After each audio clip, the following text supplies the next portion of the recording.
The country's health sector could plunge into a deeper crisis as clinical officers join the striking doctors effective midnight tonight. That's right. The move is set to complicate matters in the public health care sector and worsen patients' pain as the doctors marked the 18th day of their strike.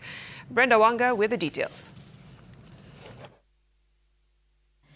The month of March closes with the clinical officers making good their threat to down their tools starting midnight Sunday.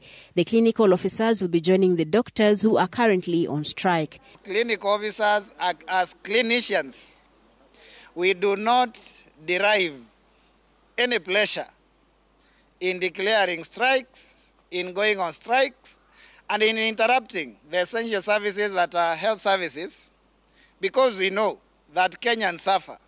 And I must say that we are also as frustrated as that patient will be listening to us as we say that we are going on strike from midnight tonight.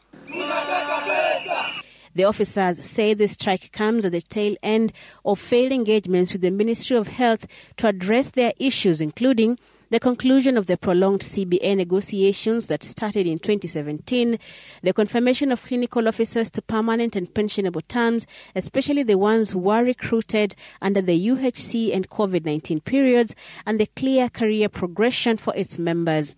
It is the government agenda actually to ensure that we increase coverage under the UHC and ensure that also the cost of services can come down.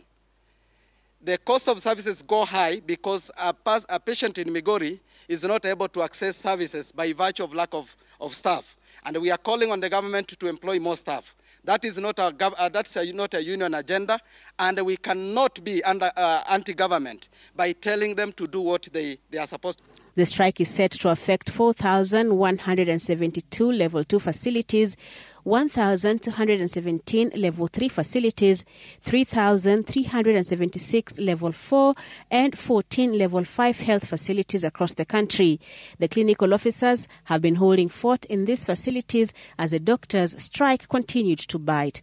Has ever been a protected strike.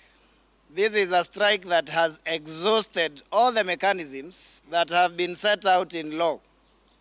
The Labour Relations Act provides that for you to go on a strike, you file a demand with the Ministry of Labour. You go through conciliation. After it fails, you can go on strike. We did that. We went through conciliation. We have a conciliator's report that said that the conciliation have failed because the employers have refused to show up. The doctors' strike, now entering the 3-week mark, continues to leave the health sector in dire straits. The government and the medics union, Kmpdu, have held several meetings seeking solutions but have been unable to unlock the standoff that continues to paralyze services. When it resorts to victimizations, to threats, to intimidation, it means that you're in the right direction.